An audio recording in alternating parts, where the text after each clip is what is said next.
Good morning, everybody. As we go to the Chitas of today, we're holding the Parshas Kisavai. We're holding on the book of Deuteronomy, chapter 26, verse number 1. Vahi Kisavai, Lord, it's going to come a time when you're going to come to the land, Asher Hashem Alekech Neislach, which God is giving to you, Nachla, as an inheritance.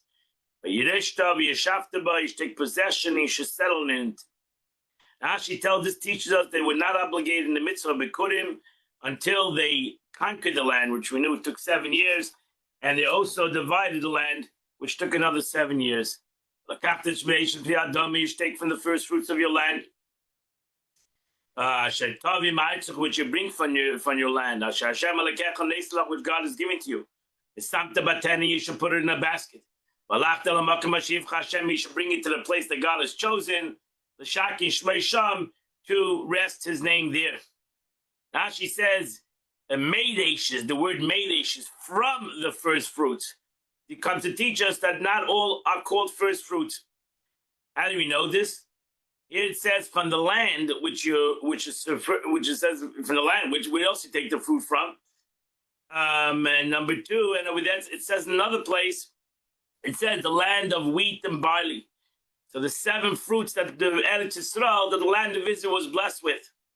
So it comes to tell you, just like there it speaks of the 7 species which the land of Israel is praised. So to here, the intent is to give that which the land of Israel is praised, which are the 7 species. Zayish Shemen stated is unique sense. It refers to Agira olives, whose olives are collected inside it, Agur. And the Vash is not, the Vash over here, the Pasuk is not talking about honey from a bee. But the Vash is date honey, dates. Meidashis, what does it mean, again, of the first? How does this done? A person enters his fields, he sees a fig that has begun to ripen. He ties it with a piece of red mark on it, and he says, this is Bikurim. And I'll take to you to the Jerusalem, Zareza Bikurim. So this, he separates the fruit as it's still on the odd tree, and we know there's no amount a person can give 1 fruit and give 100 fruits, etc. You come in those days, you're going to say, you're going to come to the Beis Hamikdash with your Bikurim, and you're going to make the following statement: God, I'm saying, I'm declaring before God today, I came to the land which God made a vow to us, to give to us. Now she says, do not be concerned if he does not measure up spiritually to the priest of the former years. Again, you can't say, I'll only give to a Kohen that I think is deserving to be a Kohen, or the previous generation was better than the Kohen of the present generation. Now she has said this many times. And it comes to teach us, you have to go to the Kohen of your generation, and say to him that you were not ungrateful. A very important expression in the Hebrew, Fui Toiv, ungrateful. One of the Rashi mentioned before about this, Fui Toiv is one of those sad things that people have, is to be ungrateful. I'm saying it today. Rashi says, the Gemara says, we do this declaration. A farmer does this declaration. He does it for 1 time a year. And the Kohen will take the basket from your hands. And he's going to put it before the altar of God in the Beis Hamikdash. Rashi says, he waves it. The Kohen waves it. The lower, what does it mean? On the basket, the lower than the hand of the owner, he takes it, the owner's holding it. The Kohen puts his hand underneath the owner's hands, and they picks it up together. And you're going to raise your voice, and you're going to say this before God. Arami Oived Davi. The Aramean sought to destroy my forefather. And he had to go down to Egypt. And he lived there in a small number. Became there a great nation, Otzum Verav, populous nation. There came Otzum, very strong, mighty, great, and mighty, etc. But Lisa, Rashi says, first of all, over here, Alamas Koil, you have to uplift your voice. Rami Davi, he mentions the kindness of the God. The Ramian is trying to destroy my forefathers. Who is the Ramian? Over here, the simple meaning is Lavan. Lavan wished to eradicate everything when he pursued Yaakov. That was his agenda. And Yaakov slipped away with his wives, which was Lavan's daughters. Lavan decided to go and destroy the whole situation. Lavan wished to eradicate everything. They wished to stop it. And since he intended to do so, God considered as if he actually done so. Arami oive Davi. The Ramanite destroyed my father. Didn't say want to destroy. He said destroy. For the regarding the nations of the world, the Holy One blessed be accounts their evil intention as if they have done it. Therefore, all this hate, they wish to consider this hate as an action. And they went down to Egypt. And many more, not only the love and come against us, but many more other nations came against us. The Yolam Tzayim, because then Me'akavin went down to Mitzrayim, and now that's Sodus in Mitzrayim. The same art, with a small group of people, Rashi says, Shivim Nefesh, they went down to Egypt with 70 souls. And the Egyptians treated us cruelly, and they afflicted us. Put upon us heavy labor. Verse number 7, and we cried out to God. God is our fathers, and God heard our voice. And he saw our pains. And our oppression. God took us out of Egypt with an outstretched hand. And with a mighty hand and outstretched arm. But Godel, great manifestations, but also with great miracles and such. Verse number 9, and he brought us to this place, to Eretz Yisrael. He gave us this land. Eretz Zavas Chalav Udvash, a land that's flowing of milk and honey. She says, what means this place? Beis Hamikdash, Yerushalayim. Literally gave us the land. And here I brought the first fruits of the land. Hashem, which God has given to me. And I put it before God, and I bowed down before God. Now she says, this tells us that after the priest puts it down, holding it in his hand while making declaration, and then waves it again. So he has to, the priest does his obligation, he puts it down, then he picks it up again, and he waves it again. So you should be happy with all the good. Which God has given to you. To your family, to your house. You and the Levite, and the convert. Which lives in your midst. She said, our sages arrived that from here that one recites the above declaration only at a time of rejoicing, a time of Yontiv, and that is between Shavuos and Sukkot. When a person gathers his grain, so that's when the mitzvah Bikurim starts. It starts on Shavuos, and he can bring it any time between Shavuos and Sukkot.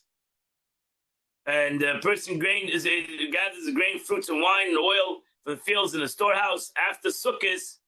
If he brings any of the Bikurim after Sukkot, then he cannot, he can bring the Bikurim, but he cannot make the declaration. Samachta. You have to do it in the time of these two celebrations. Gemara, Sachem. Atava Levi, Rashi says also the Levite has to bring Bikurim. Even though he's not obligated in other issues, but he's obligated to bring Bikurim if he had a field. Convert also has to bring Bikurim, but the problem is that a convert cannot say the statement because he was not a Mitzrayim. His grandparents were not a Mitzrayim. And therefore he brings Bikurim, but that does not decide the declaration, for we cannot say Laveseinu to our forefathers. And that completes the Chumash of the day. We now go to the beautiful letters of the Alter Rebbe, Geras HaKodesh, which we are holding in the 13th letter of the Alter Rebbe, which the Alter Rebbe continues to talk about the concept of tzedakah. and the power of tzedakah and the chesed that accomplishes through Ma'aseh tzedakah, through the actions of giving charity. This is the meaning what the King David said. Olav Shalom, peace be unto him. Attribute of that who was peace be unto who's attribute of Gevurah. David HaMelech was a melech, was a king, and nevertheless the king whose Malchus is Gevurah said, "Maraf Tuvcha, how abundant your goodness." Maraf Tuvcha, even Gevurah understood the power of Chesed, which you have hidden away for those who fear you. Maraf Tuvcha, meaning attribute of goodness and kindness, which is in many times in a concealment and hiding. And those whose souls derive from the left, from Gevurah. So you have people like David HaMelech, who was the concept of a melech. A melech is the aspect of Gevurah, of severity, strength. But he understood that within him, there's a hidden concept of chesed. There's a strong concept of kindness. Who referred to ones who fear you. That the ones who truly fear the Eibishter understand Midas HaChesed, which is an interesting concept, because Yirah is Gevurah. But a person who has Yiras Hashem realizes the true Chesed of the Eibishter, the true kindness of God. Midas Beis Shammai, as in the attribute of Beis Shammai. Shammai, Beis Hillel was Midas HaGevurah, Midas HaChesed, and Beis Shammai, the house of Shammai, was more Gevurah, was more severity and strength. But Shammai also understood that. Shammai is a famous statement, said, "Makavel is called Adam b'seiva panim yafes." That a person should have Beis Shammai was Gevurah, was severe. Said you always have to have a smiley face because with real Yiras Hashem, Gevurah in a negative, you cannot see Chesed. We're talking about Gevurah in the positive. So a person who has true fear of God, which is Gevurah, actually understands that within this Gevurah is hidden a very powerful Midas HaChesed, strong concept of kindness. In the Avshu, though it's concealed and hidden, goodness, beneath the dominant surface of Gevurah, the Yirah Havaya, the one who fears God, who has Gevurah has Yirah Shamayim, he has Gevurah that is good, understands that there is real chesed. Midas HaGdula, it's actually a stronger chesed. There's a much deeper chesed, a much unbelievable chesed in that concept. It's the attribute of gedula, greatness of chesed, which is the right. So though the element of chesed, those ascribed as those who fear you, is concealed, for their soul root derives eventually from, essentially from Gevurah, strength, severity, is lacked within them just and abundantly as is found in those who are on the right side, who are in Midas HaChesed is himself. Moreover, both degrees of chesed, that which is dominant in the soul deriving from the right, as well as incorporating the soul deriving from the left, is manifest without limit.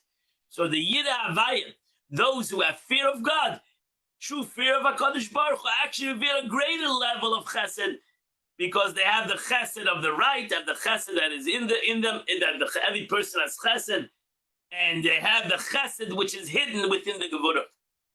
And that's why the pasuk says in Marav Tuvcha, that a person who has fear has an abundance of goodness. Meaning that his goodness is not the goodness that he naturally has, it's a goodness that has an abundance that's much above the reality of a regular goodness.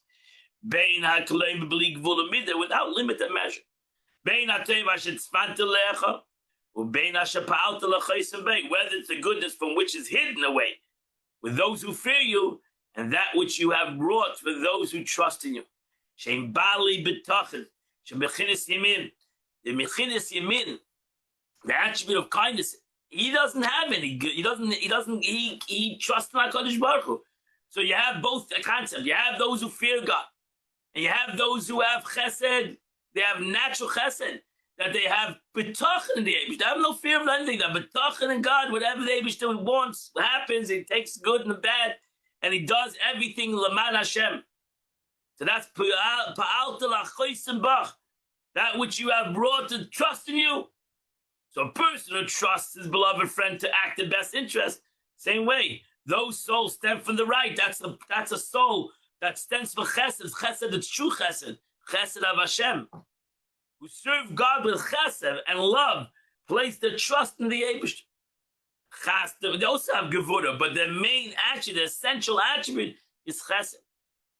And that's what you find in tzaddikim throughout history, that both of these attributes, some are more chesed, some are more gevura, etc.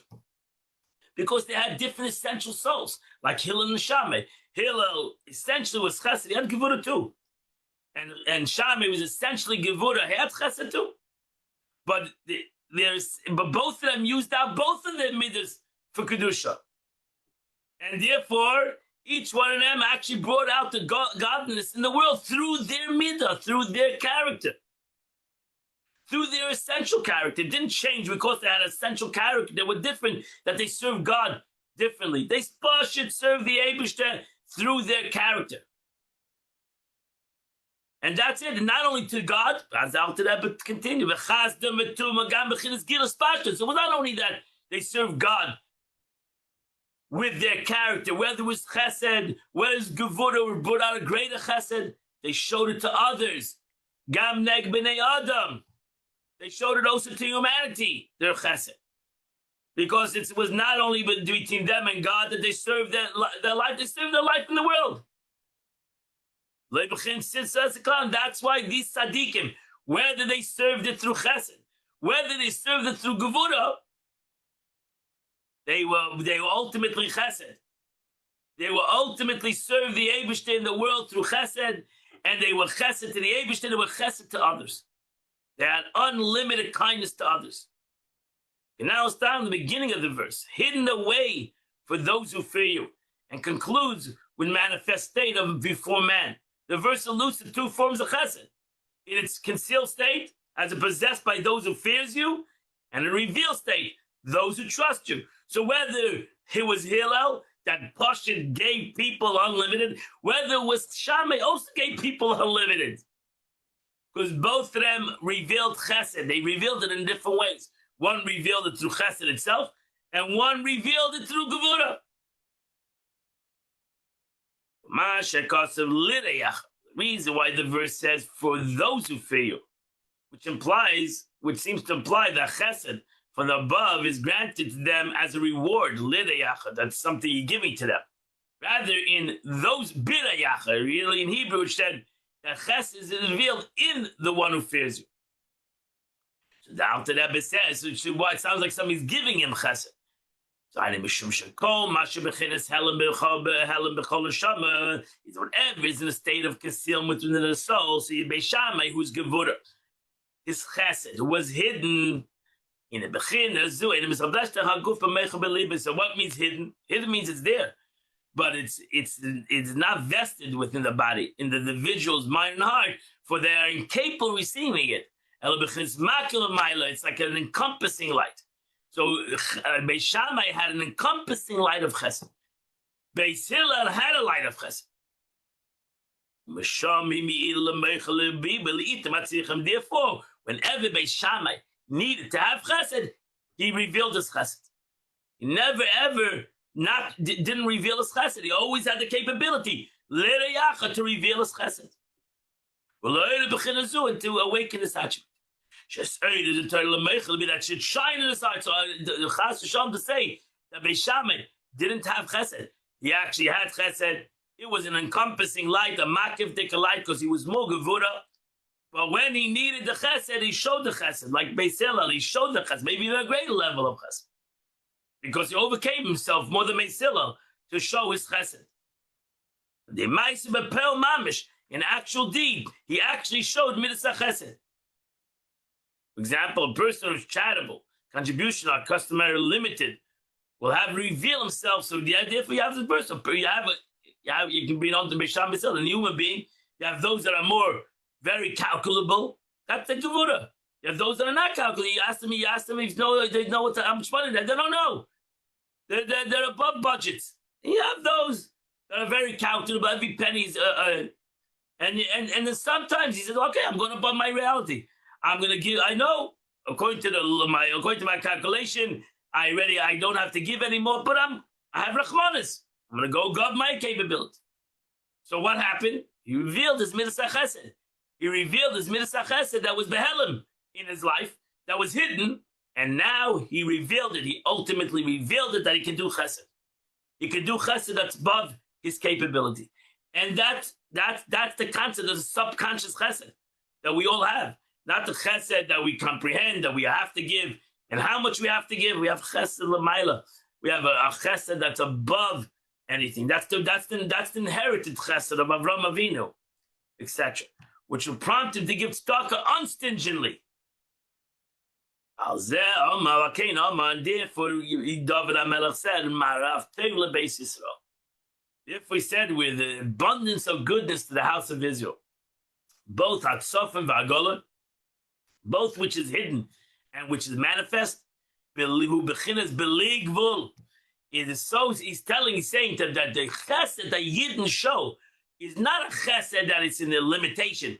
It's a chesed that it's above limitation. It's a chesed that is Rav chesed. Jews show Rav chesed. The Alter Rebbe is in trying to impress upon the people. It's a collection letter, this. And the Alter Rebbe is trying to press upon them to have Rav chesed. They should have unlimited. They shouldn't go into their calculations, even though they might have the right to go into calculations. But a Yid has to go above his calculations. He has to reveal the Rav chesed, the abundance of chesed. Without limit, imagine it relative to the category of the soul vested them already, how much they're supposed to give. The kindness of the infinite creatures, by definition, limited. However, it may be termed infinite in relation to the soul vested in the body. Therefore, you too, God, David HaMelech says, if a Jew shows Rav Chesed, then the Eibush has to respond also in Rav Chesed. God has to show Chesed Hashem. God related them with the attribute of his own, your own unlimited, infinite great Chesed, which is the level known as Gedula, greatness, which is called Rav Chesed, an abundance of kindness. The Chesed of Arech Ampin, the Kabbalah, it's the Chesed of Chesed, higher than wisdom, Arech Ampin, that is utterly transcends the lesser Chesed of Zeir Ampin, from which the world evolves means of the Seder Shtalshus, that we want to reach up to Rav Chesed, which is greater than the concept of Chesed that's connected to wisdom, to the worldly Chesed. Is Chesed, as the Zohar writes, is Chesed, is Chesed. There are Chesed, there's a Chesed, there's a Chesed. Is Chesed Olam, there's a Chesed of the world, means connected to the world. Yesh b'kedei gelumas midas hadin. And the opposite of that Chesed is justice. Chas v'shalom. So when a person, in essence, if you give Chesed calculated, then this calculated did also. Of a Chesed Elyon. When a Jew goes and he gives Chesed Elyon, he gives a Chesed that's above a calculation. Which did Rav Chesed. How can justice respond to that? There's no justice. Nothing can negate. So you in a calculated Chesed, you have din. Just like you have Chesed and Gevura. So even in normal kind of Chesed, you have Chesed and Gevura. But in Chesed Elyon, there's no Gevura. There's no Gevura. It's unlimited. And therefore, there's no response to Chesed Elyon. When a person gives beyond his capability, there's no response to that. And therefore, as we learned before, that's why it's rectifying the past and everything. Because there's no response to Chesed Elyon. There's no response to an unlimited concept. Ein kenegdei midas hadin. There's no concept that can challenge Chesed Elyon. The Mayat l'tzamtzem Rav Chesed, that it should contradict. If I show Rav Chesed, if a Yid shows, that's a David HaMelech step to the Eibush. A Yid shows Rav Chesed, an abundance of kindness. then you have to respond with abundance of kindness, because you cannot listen to Midas Adin, because Midas Adin has no, the attribute of justice has no statement over here, has no value, has no capability. Because this chesed comes from an encompassing light. It comes from a hidden place of hidden places, and therefore Gevura has no space there. Has no say. There's no attribute of Gevura. There's no concept of Gevura. The Eibushter is great. He's beyond any contractions and any Gevura. Hanika Kes Elyon, which in Kabbalah is called the supernal crown, that utterly transcends the level of divinity, which is known as Kesed itself. It's Kesed Elyon. And this was written. This then the meaning of the verse which follows our opening quotation, which continues to speak of those who fear you and those who trust of you. Hide them in the concealment of your innermost dimension. Hide them in the concealment of your innermost dimension. As explained above, Panim denotes both continents and inwards. It's Paneim Besukkah, conceal them in a sukkah. In the sublime levels of chesed, which derive from the above-mentioned level of kesed, transcends the Seder Shtalshus, and will encompass them like a sukkah. This is connected to the whole concept of sukkah, the whole greatness of the mitzvah of sukkah.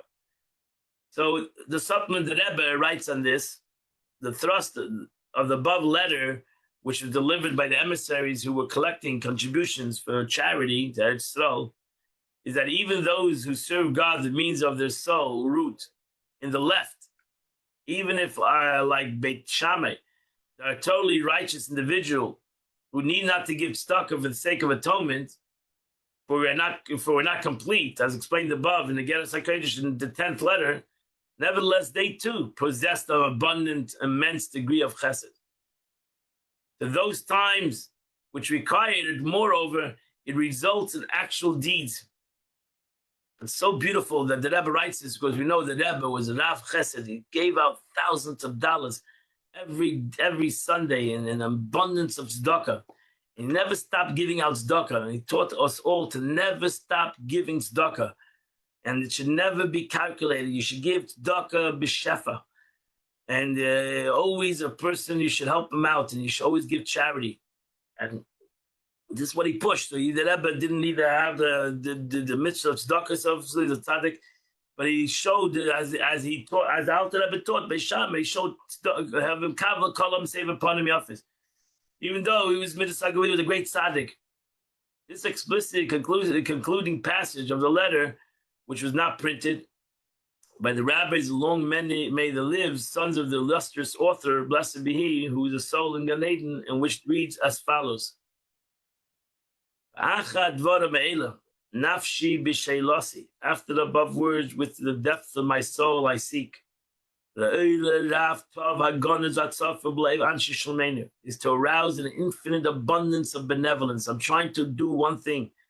The Alter Rebbe says, I'm trying to push you, wake up in your hearts and a benevolence to do good. That is concealed in the heart of every individual of our Chassidic brethren. I'm trying to awaken up our hearts to give good, to reveal what's hidden, to reveal it. Love the maisid, and to bring it into action. The matlis yodam ayal Hashem, that they should fill their hands unto God. Yod Maleya Urcha, by giving charity with a full open hand. Al Deitzir Neman, through a trusted bearer of this message. I'm sending this letter by whoever who's holding this letter. Moisav Akasazeh, that was written above this letter. V'dai Lameva, and it should be suffice for those who are concerned who read this letter. I'm not spelling it out, for it's not necessary. The Daila Maven is suffice to those who understand what I'm writing. I call Divrei Oiv Nashim. These words come out of the love of one who loves you with all his soul. You have to realize those these letters written to the Jews of Russia that will push it poor.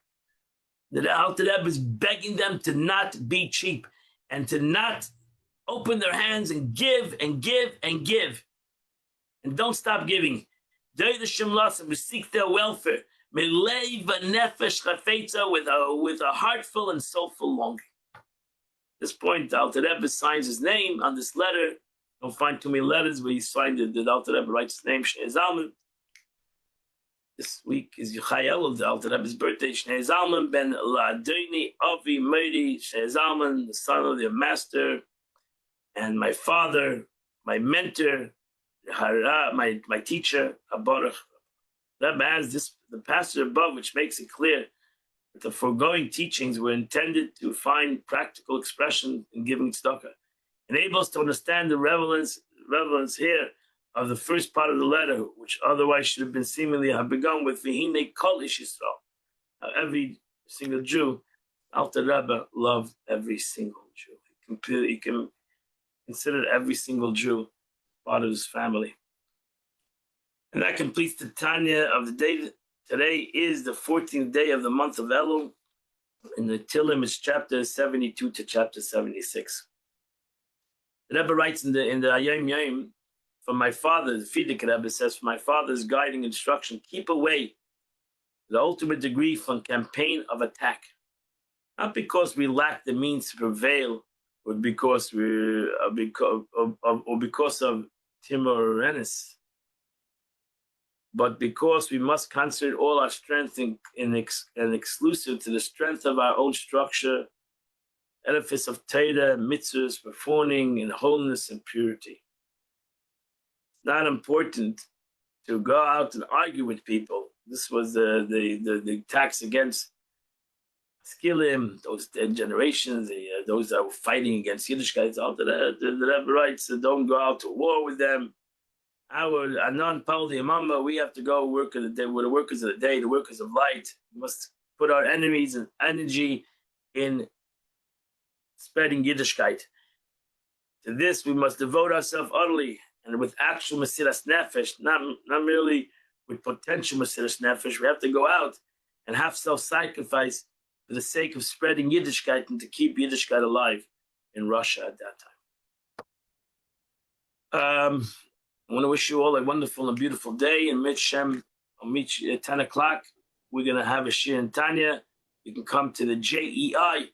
That's a school in next to the Chabad house. You're all welcome to come, or you can come on Zoom. And Shem, we'll see you all tomorrow at 8 o'clock. We'll continue the Chitas.